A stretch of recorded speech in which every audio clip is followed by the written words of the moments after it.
The kingdom of Tyrannosaurus Rex.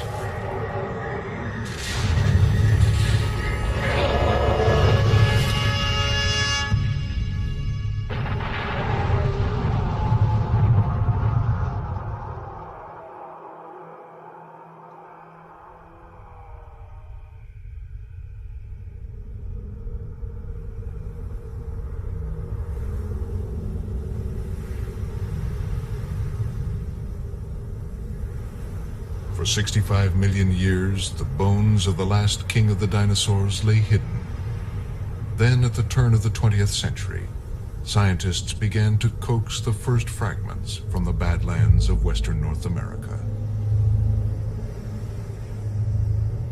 It stood 18 feet tall, 40 feet from head to tail.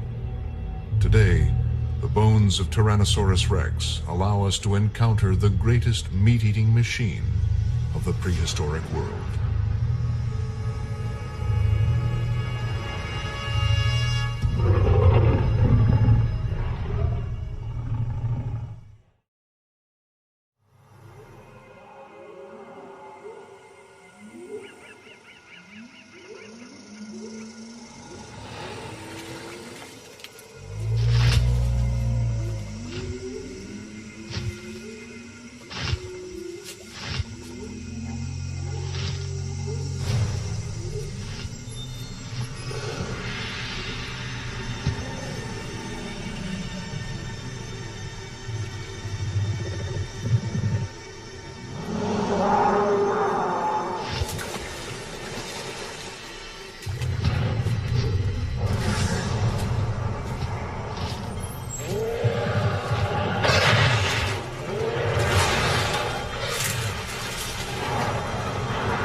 Tyrannosaurus Rex has become the most famous of the dinosaurs, the ultimate expression of savagery and power.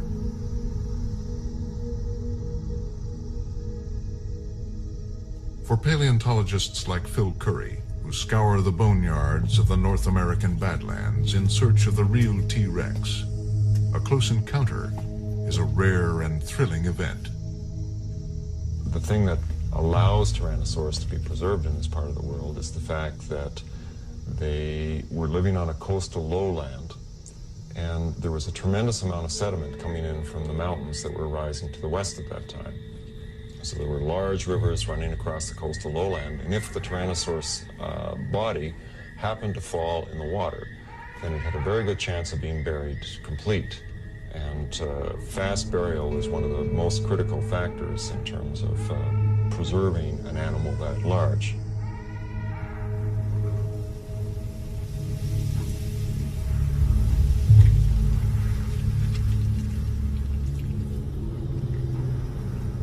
So far, 17 skeletons of Tyrannosaurus have been found, all of them from Wyoming north into Alberta and Saskatchewan. Now, Tyrannosaurus probably had a much more extensive range than that. It almost certainly lived all the way from the Arctic Ocean down to the Gulf of Mexico. Only 17 skeletons have been unearthed of the many millions of animals that once lived and died. A handful of clues to the mysteries of this ferocious but elusive beast.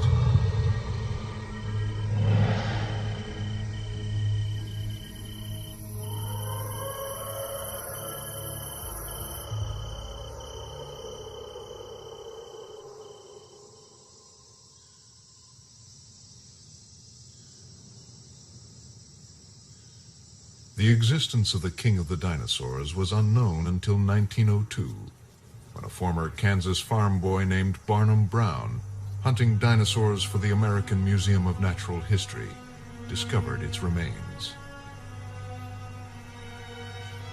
A dinosaur bone used as an office paperweight had caught his attention. Brown traced it back to Hell Creek in Montana. But what would he find there Even the man who would become known as Mr. Bones could hardly dare to hope for the rarest of the rare, a giant meat-eater. But that is exactly what he found, halfway up a steep and treacherous canyon wall. But 6 years of backbreaking work yielded only incomplete fragments. Then in 1908, Brown discovered the almost intact skeleton he would call my favorite child. For Tyrannosaurus Rex, the journey back to life and legend had begun.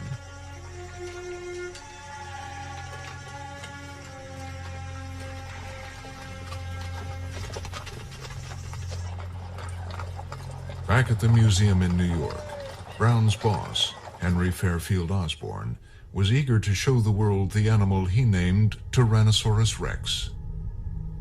While the bones were being prepared, Osborn and Brown used models to recreate a dynamic vision of the living tyrant lizard king. Long, powerful hind legs carried the body upright, balanced by a long tail. The massive head was armed with 13 dagger-like saw-bladed teeth in each jaw. The Tyrannosaurus was capable of destroying any of the contemporary creatures, and was easily the king of the period and monarch of its race. But nearly 2 tons of bones could not be mounted to match Osborn and Brown's vision of an agile, almost bird-like beast. Their compromise design for an upright, more static pose, which we now believe to be wrong, dominated how we saw T-Rex for more than 50 years.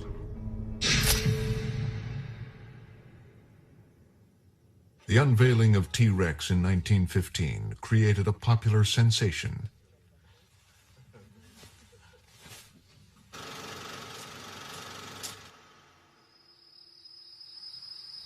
"80 years later in Montana, the painstaking search begun by Barnum Brown for the real T-Rex continues.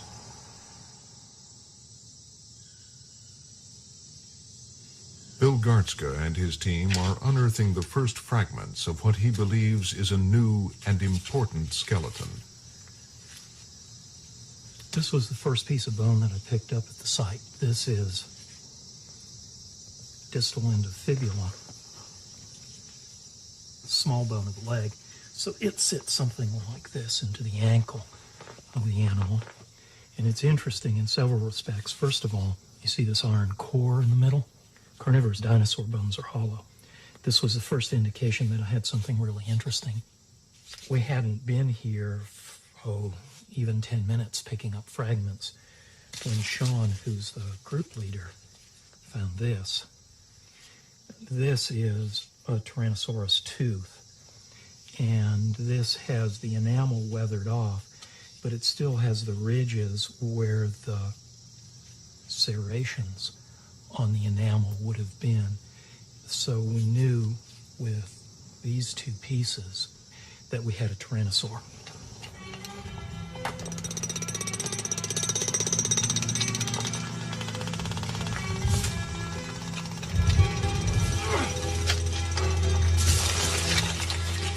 Even with modern power tools, dinosaur hunting in 100-degree temperatures is backbreaking work, yet so delicate that removing an entire skeleton can take years.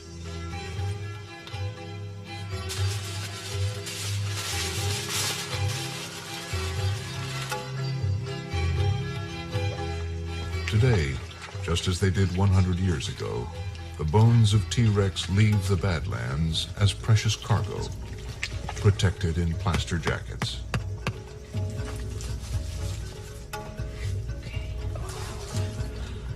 I got it.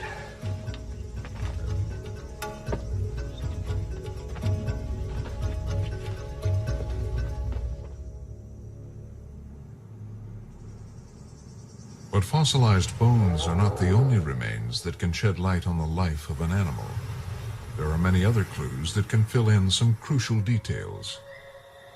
My concern is the world of T-Rex. What plants did it live with? What sort of foliage hid it while it stalked its prey? What had happened is the flowering plants appeared early in the Cretaceous period, and by the time of Tyrannosaurus rex, they were dominating the world's ecosystems. We find in North Dakota that 90% of our fossil leaves, and we now have over 30,000 fossil leaves collected, over 90% of those fossil leaves are broad-leafed flowering plant leaves. What you see are here broad-leafed relatives of the laurel and cinnamon, relatives, two-lobed relatives of magnolia, relatives of the modern sycamore, relatives of the modern elm. There's still a few conifers around in the time of Tyrannosaurus rex, the bald cypress and its relatives. So the look of the place was similar to, say, perhaps Florida or southern Georgia, where you have relatively small trees, maybe 30, 40, 50 feet tall, trunks no more than maybe a foot in diameter.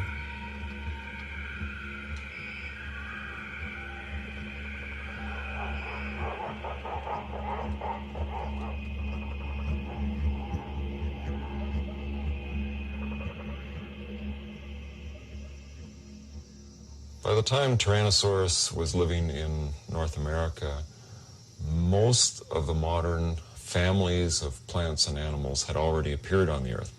Consequently, the world that Tyrannosaurus lived in may not have been as foreign as we think it is. In fact, we can almost go to parts of the world today and see representatives of those animals and plants still alive today. And you would have crocodiles and turtles and lizards and snakes and all these things. They would have been very familiar to us today. The difference would have been that the large animals, which today are large mammals, at that time would have been dinosaurs.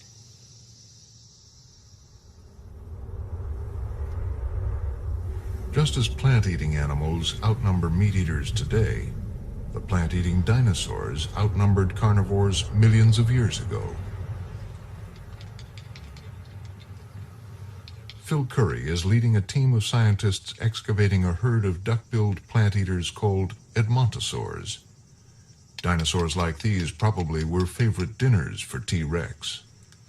Well, we've got about, I'd say, 65 or so Tyrannosaur teeth, a few small theropods, lots of tooth-marked bone as well. Mm-hmm. Do you think there's enough Edmontosaurus material in here to indicate that this was a herd of Edmontosaurus?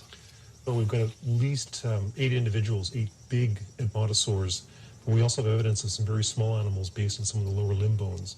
So it appears like we've got older adults with smaller individuals, which to me indicates we may have had a herd in this area. Bone beds like this are a pretty good indication that many of the prey species for animals like Tyrannosaurus rex were in fact herding animals. These animals were herding probably because they were moving from region to region as food resources changed over the course of the year. I would suspect that the Tyrannosaurs were in fact following these herds, and that the old individuals and that the young individuals that strayed too far from the herds were the most likely prey for the Tyrannosaurs, and these are the animals they actively hunted down.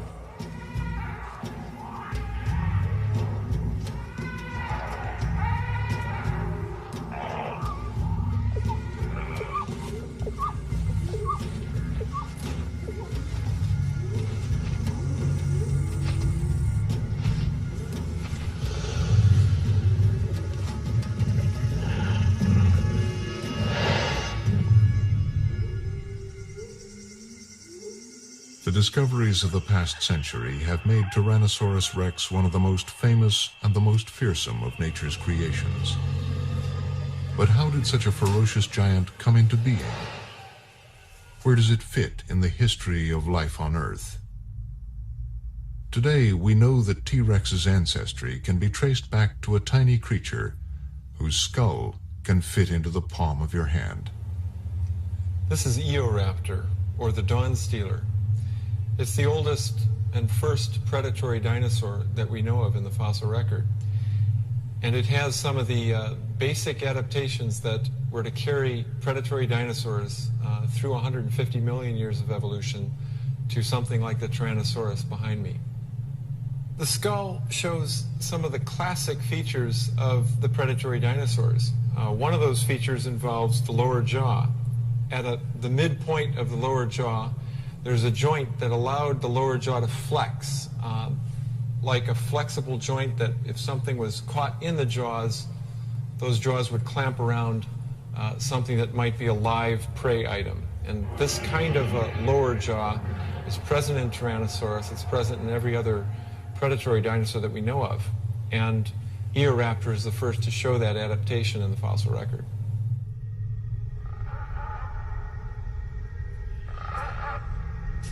The body plan road-tested in Eoraptor became an evolutionary bestseller. Even today's birds, themselves thought to be modified dinosaurs, owe much of their design to these long-tailed ancestors. But how did T-Rex evolve from the size of a small dog into a 40-foot giant? For decades, many scientists thought it had to be descended from other giant predators like this Allosaurus, the last in a line of ever larger, ever toothier dinosaurs. This was the supercarnosaur hypothesis. It may have seemed obvious, but it was wrong.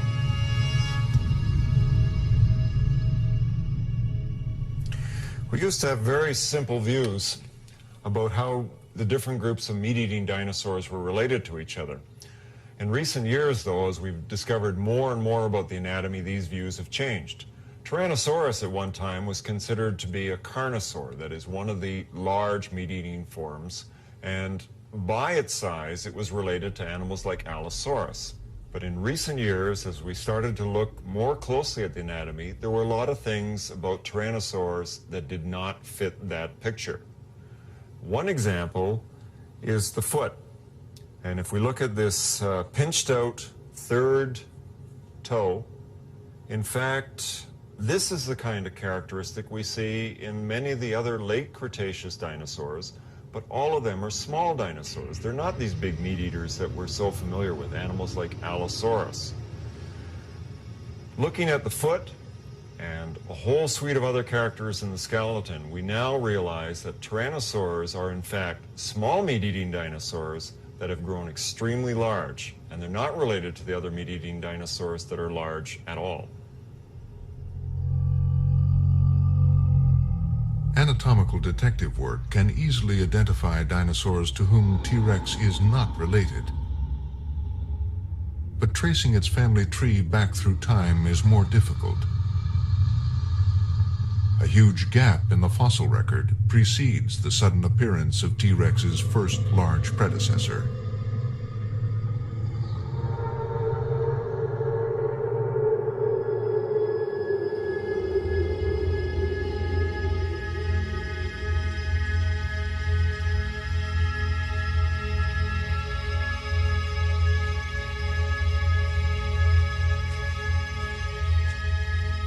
But recently, some of the missing clues have been found 4,000 feet up in the mountains of Alberta, Canada, on a prehistoric beach frozen in time, thrust on its side over millions of years.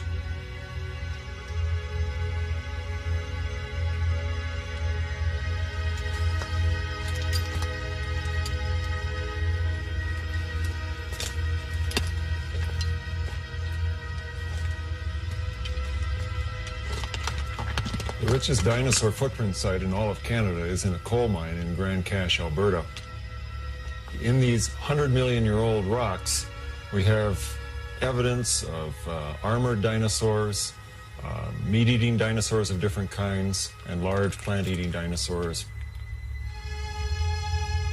The footprints are all in trackways, and they go across this enormous cliff face, which at one time must have been a mud flat at the edge of the sea. What's important about this site is that because of the age, 100 million years ago, we don't have equivalent bone sites in this part of the world. And so we have to do a little bit of guesswork in terms of identifying the dinosaurs. And I don't think there's any question at all that these are not tyrannosaur tracks, but their long, slender toes suggest to me that these were made by giant coelurosaurs. And we feel these days that giant coelurosaurs may have been the ancestor of Tyrannosaurus rex.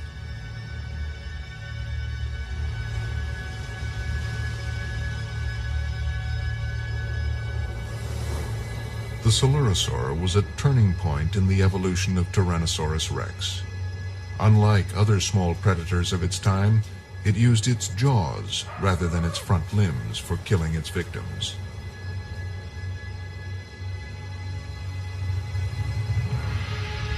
That adaptation would set the stage for the rise of T-Rex and its unique appearance. The earliest of the Tyrannosaur family is called Electrosaurus. It is a long, slender animal with relatively long front limbs. By the time Albertosaurus evolved, its head was larger and its front limbs shorter. There were certainly many species of Tyrannosaurs. We, at present, know of more than half a dozen species. The earliest fossil record of Albertosaurus is about 80 million years old. This animal, in its external features, really isn't all that different from Tyrannosaurus rex, but when you start looking at specific characteristics, there are features which suggest it is more primitive than Tyrannosaurus rex itself. But who was T-Rex's closest relative?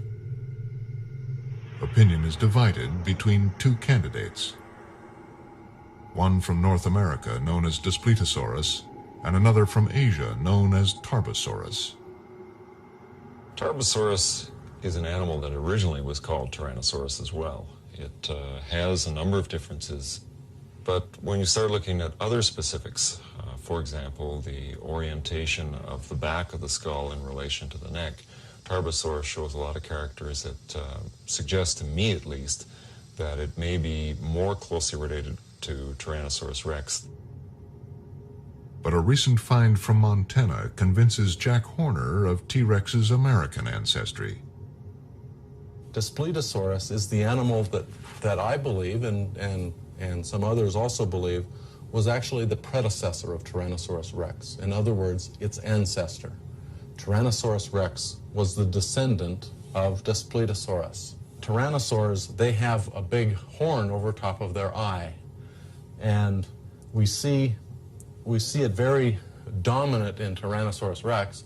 We see it less dominant in this particular animal that is related to Daspletosaurus, and even less so in the more primitive Daspletosaurus. The ancestry puzzle may take a long time to solve, but one trend is clear. As the Tyrannosaur family evolved, they not only grew larger, they changed to cope with their increased size. There are a lot of changes that are necessary if you're going to become a large animal. And this is particularly true when we're talking animals like the meat-eating dinosaurs, because essentially they were teeter-totters. They were animals where the front of the body was balanced by the tail on a fulcrum, which was at the hips. Now in Tyrannosaurus's case, as it got bigger, the head became disproportionately larger, and that's to house all those very large, vicious-looking teeth. Consequently, we see a lot of specializations in Tyrannosaurus that are meant to bring the body weight down in front of the hips. The skull is a long, heavy skull, but many of the bones, in fact, are air-filled. The neck has been recurved, much more so than in earlier meat-eating dinosaurs, simply because by doing that, it could bring the head back closer to the hips and shift the center of gravity further back as well. Finally, and probably most conspicuously, if you look at the front limbs of Tyrannosaurs, they've become also extremely short. They were relying on their head to do the killing. The limbs could be shortened up and would give it a great savings in weight on the front end of the body. And it was one more of the adaptations that Tyrannosaurs picked up.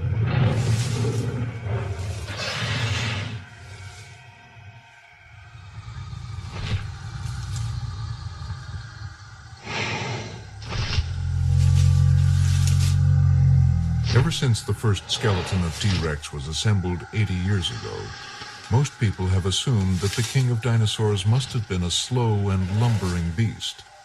But that view is changing. From this position, one gets a sense of what an enormous animal Tyrannosaurus rex really is. In fact, this animal is so big and so massive that for a long time, everybody thought that this had to be a slow-moving animal. In recent years, though, we've been looking more closely at the anatomy of the hind leg of these dinosaurs. And what we see is not necessarily what we expected to see. The relative proportions of the individual leg bones of Tyrannosaurus give us an idea of how fast this animal could be. Now, in fast-moving animals like ostriches, the upper leg bone is relatively short compared to the lower leg bones. In Tyrannosaurus, we see the same kind of pattern. Lower bones are as long or longer than the upper bones. This continues, in fact, down into the foot, where if we look at the flat of the foot, or what would be the flat of the foot in a human being, this unit is also very long. All in all, then, if we look at the characters that we see in the hind legs of Tyrannosaurus, I don't think there's any question at all that, in spite of its massive size, this is an animal that was built for speed, and it's an animal that, in fact, could outrun any of its potential prey in its world.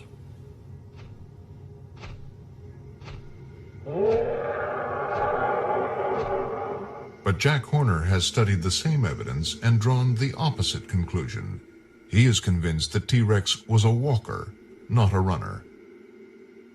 If we look at the leg bones of a meat-eating dinosaur named Troodon, what we see is a thigh bone and a shin bone that have different lengths. We see that the thigh bone is shorter than the shin bone. And this is true of every single one of the non-tyrannosaurs. We see the same thing in ostriches, we see the same thing in emus and rheas and all these running birds. Animals that run fast have a short thigh bone and a long shin bone. The primitive feature is running.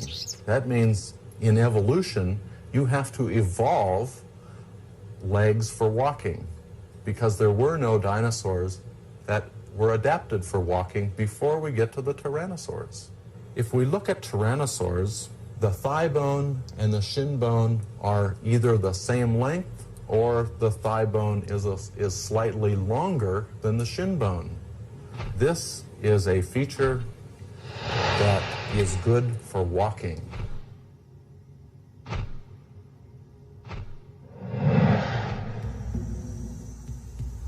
But the high plains of New Mexico may offer more direct evidence of exactly how fast T-Rex really moved.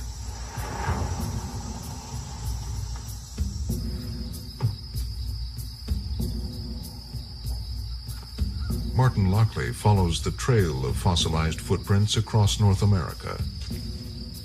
He has seen and cataloged thousands. But one footprint receives special treatment. It's so unique that its location is a tightly guarded secret. We're inside a high-security area in the New Mexico backcountry. This fenced enclosure contains this extraordinary and unique fossil footprint. This is the only Tyrannosaurus footprint anywhere in the world. This footprint was probably made not far from some river in the mud, and then it was filled in when the river flooded and washed a sheet of sand over this trampled area. This is the casting that was filled in by sand, now sandstone. This track is on the order of 3 feet long, it's 2 feet wide, and it's almost a foot deep. This was made by an animal that probably weighed in at around 5 tons. It's sitting on a block that's about 9 feet long. There isn't a second footprint in that space, so that this means a minimum step of about 9 feet. And if we calculate or estimate the speed of this animal, it was probably moving along at least 11 kilometers, something like 6 or 7 miles per hour, which is a pretty good clip. It would be a jog for a human being. The movements of modern birds can also shed light on how dinosaurs traveled. Jim Farlow studies Australian emus and their similarities to T-Rex. It would be nice to know what Tyrannosaurus was like as a living animal, but it's very inconveniently extinct. And if you want to get a picture of how it moved, what it might have been like when it was alive, it's helpful to look at modern animals that give us an approximation to something like Tyrannosaurus. And of such modern animals, I think the emu is about as good a model as one could hope to find. I suspect it's probably faster than Tyrannosaurus was. An emu in the wild can go, 50, maybe 60 kilometers an hour. Tyrannosaurus, obviously, we've no direct way of determining how fast it could go. But based on the calculations of the strength of its bones relative to the size of the animal, I would think that a good ballpark figure for the top speed of Tyrannosaurus might be something on the order of 30, 40 kilometers per hour. If you look at the way this emu walks, the way it puts its feet one in front of the other, it's a striding walker. It doesn't hop like a kangaroo. And if you look at the way it picks up its feet as it goes, I think this is about as close to a Tyrannosaurus as we can find in our modern world. And that's part of the fascination that emus have for me. But emus and other modern birds without tails may not provide a completely accurate model. Other scientists pursue a more distant cousin. The animal I have here, and the reason I think crocodilians are worth spending a lot of time looking at, this is a saltwater crocodile, and it retains many of the features that we think the primitive dinosaur ancestor might have had. We know that birds and crocodilians are dinosaurs' closest living relatives, and so they're the logical place to look for information on how T-Rex worked. The muscle that I've spent a lot of time looking at originates from the side of the tail. As you can see, crocodilians have a long, heavy muscular tail.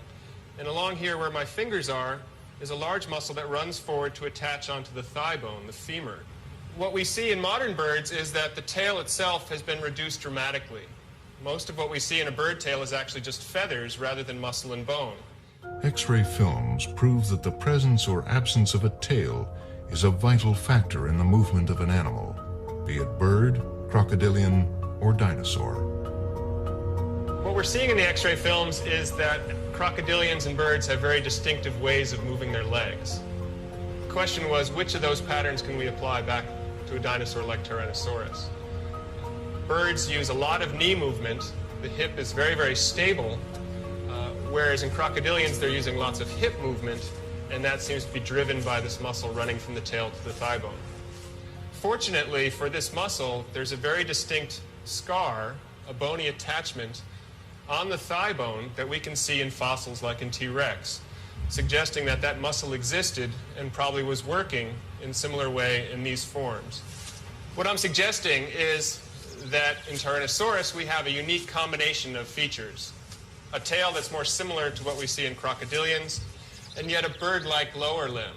So a bird knee, a bird ankle, and a bird foot with a kind of crocodilian hips. And so in Tyrannosaurus rex, I'm predicting then we would have a unique combination of features, working in a way unlike any other living animal today.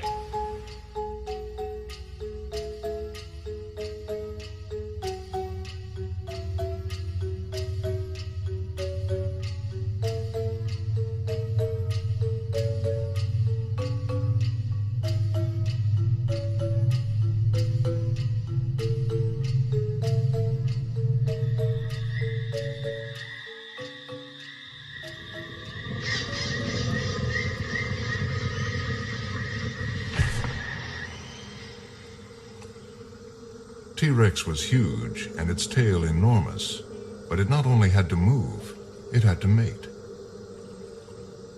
Again, modern crocodiles may offer us a glimpse of the mechanics of T-Rex sex.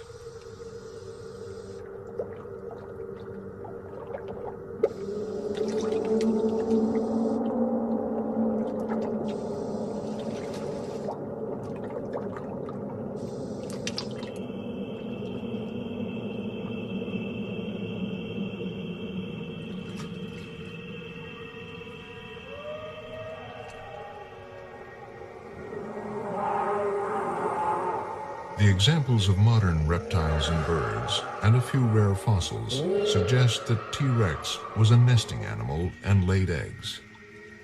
I have in front of me some dinosaur eggs from China, and these are very elongated, kind of the shape that we would expect for Tyrannosaurus rex. To give you a feel for its size, I have here a chicken egg. But what's really exciting and very rare is this clutch of eggs here, which are very badly crushed, but we do have an embryo that's lying here. We can see the eye socket, the skull, the backbone in here, the pelvis, the hind leg. This embryo is about the size that we would expect for a Tyrannosaurus rex.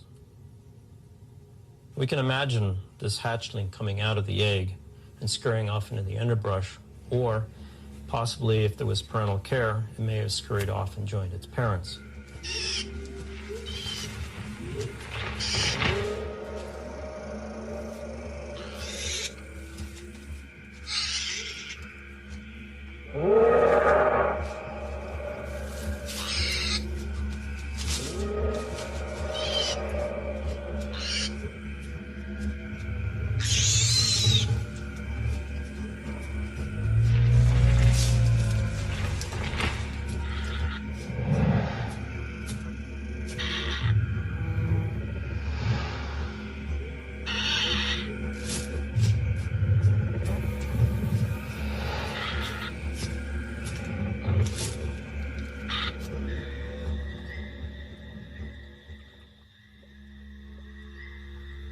"65 million years ago, the Earth was ruled by the dinosaurs, and the dinosaurs were ruled by Tyrannosaurus rex, a hunter fast enough, big enough, powerful enough to catch and consume any prey.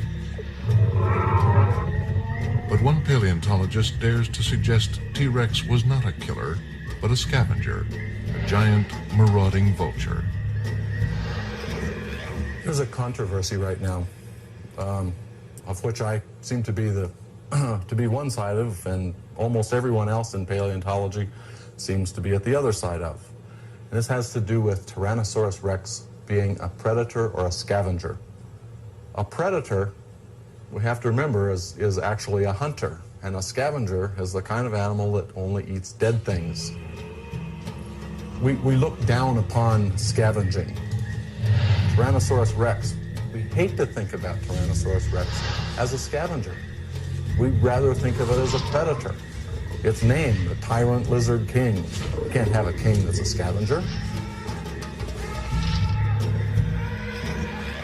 A hunter should have big eyes. It should have good eyesight. And if we look at the brain case, or if we look at T-Rex, the biggest lobe of the brain, the actual big openings in the brain, are for the sense of smell. And because we can actually carve out the area where the brain was, we can CAT scan it, we can do all sorts of things to it, we actually can make a model of what the brain would look like. We see the optic lobe is right here, it's very small. And the olfactory lobe is this huge thing at the front end of the brain. This is huge. This means that Tyrannosaurus had a very, very, very good sense of smell and not very good eyesight. This is contradictory to a hunter. This is what scavengers have.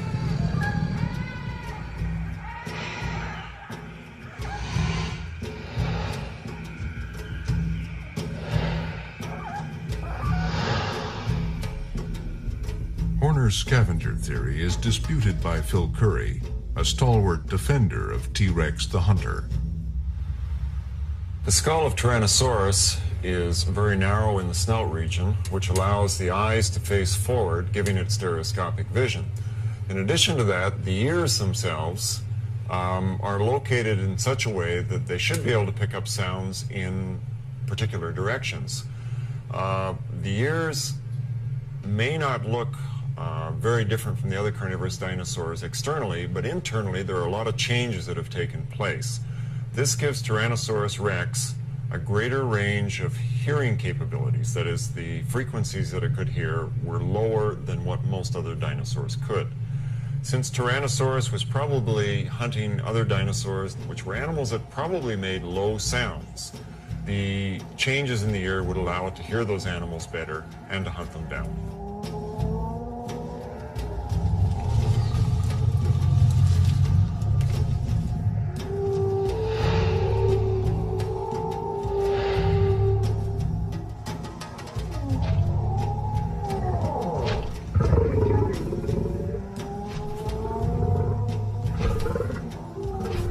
The size of the tyrannosaur is advantageous for a scavenger.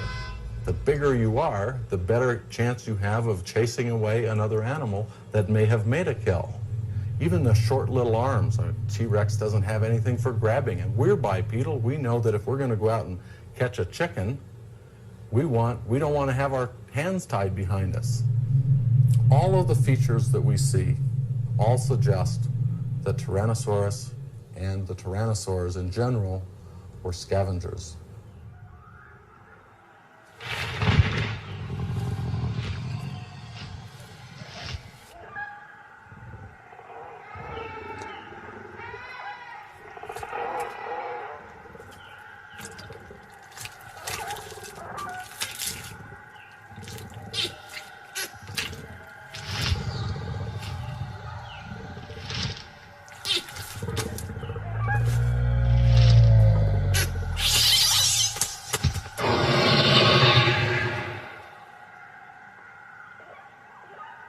When I look in the jaws of Tyrannosaurus rex, I have little doubt about its predatory capabilities.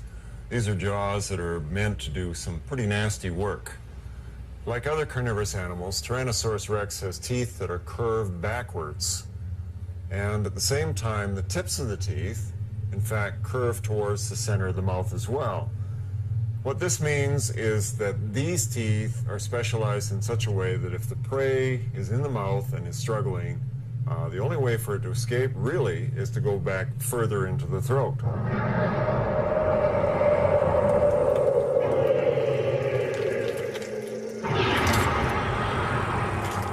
Because tyrannosaur teeth are so tall, they have to have a very deep root, and this gives them the strength so that the tooth is unlikely to break and also has the strength to puncture right through bone. And this is the reason the tyrannosaur jaws are so deep. Almost 2/3 the length of the tooth is in fact root. There are these very fine serrations that run down the front of the tooth and the back of the tooth. These serrations function as little hooks, and as the tooth is driven through the meat, the hooks hook the fibers of meat and take it between the serrations. And between the serrations you have razor sharp edges that cut those fibers. Now, if we shift to the inside of the jaw, we can see that there are some very powerful muscle attachments here, going from the top down through this region, and this gives a muscle mass that fills in this whole area. These muscles allow the animal to close its jaws on very large animals and deliver a powerful bite very rapidly, and it would have no trouble at all cutting an animal such as myself in half in one single bite. We can say that Tyrannosaurus basically had a mouthful of steak knives. And if you have a mouthful of steak knives, obviously you eat steak, which is meat. We know that Tyrannosaurs ate meat. We know that they ate dinosaurs because we have evidence. This is a piece of a fibula, a shin bone from a duck-billed dinosaur, and this shin bone actually has gouges, tooth marks, from being bitten by a tyrannosaur. And what's really interesting, it has a puncture mark in it, and in that puncture mark within the bone is actually the tip of a tyrannosaur tooth. So this is absolute proof that tyrannosaurs ate meat, that they ate other dinosaurs. But what it is not is evidence that the tyrannosaur killed this particular animal. But Ken Carpenter's forensic examination of another duckbill provides more compelling evidence that T-Rex was a powerful, if not always successful, predator. I've been involved in a bit of detective work with the skeleton, mostly centered around the damaged area in this part of the tail. If we look here, we'll see that part of this spine is missing. And it turns out that there's a very nice groove here that if I were to take a Tyrannosaurus tooth, we find that it fits very well in that groove. Most likely then that this part of the vertebrae was bitten off by a Tyrannosaurus rex that was attacking from the right rear.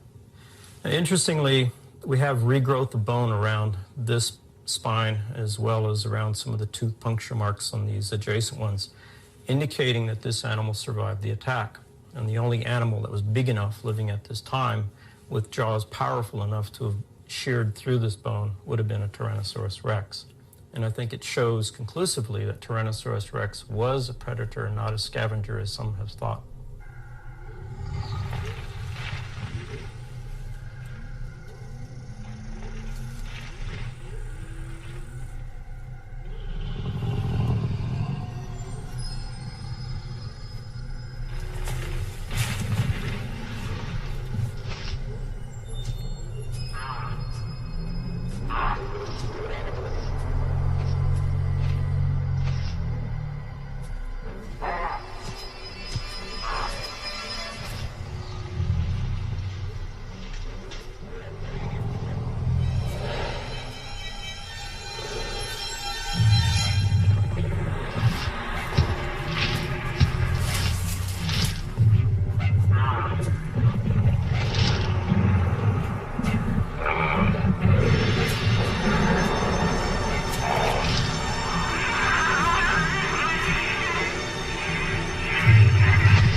For the past century, the Badlands of North America have gradually yielded the first clues to a great prehistoric puzzle, evidence of how T-Rex lived.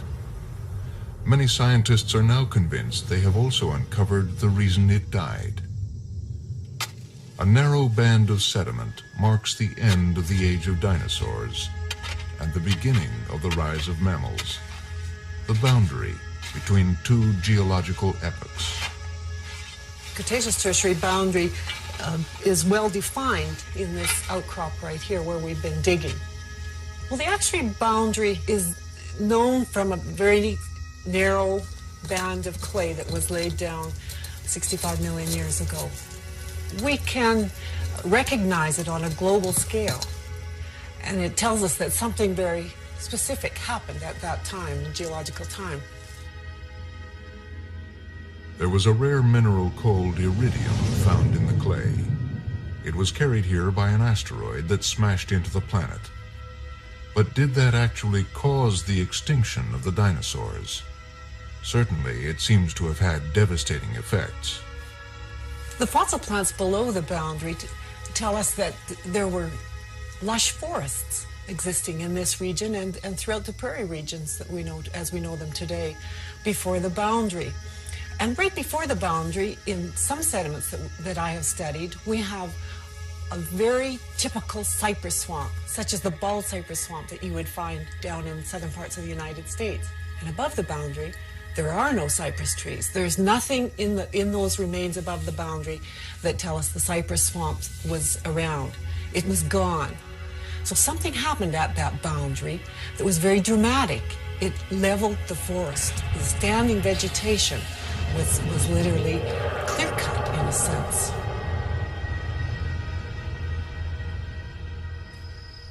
Did this single catastrophe kill T-Rex? There are no fossils in the sediments immediately below the boundary, leading many to argue that the dinosaurs were extinct long before the asteroid impact. But a newly discovered footprint from New Mexico seems to indicate that the dinosaurs were still there. This is the layer with the youngest known dinosaur tracks. They're only 37 centimeters or so below this iridium layer. That could be as little as 1,000 years or less. And what it indicates is that the dinosaurs in this region that made their footprints on this surface lived up until the very last minute. They weren't dying off slowly for hundreds of thousands or millions of years before the KT event. They survived until the 11th hour, if you like. If Tyrannosaurus rex was around until the last moment, then it was witness to one of the most devastating events the world has ever seen. An environmental holocaust that not even the strongest of all the dinosaurs could survive.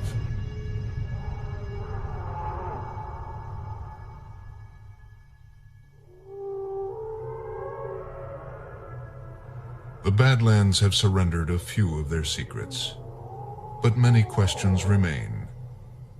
Hidden somewhere in these canyons are more clues to the ferocious life and mysterious death of the most powerful creature that ever walked the earth.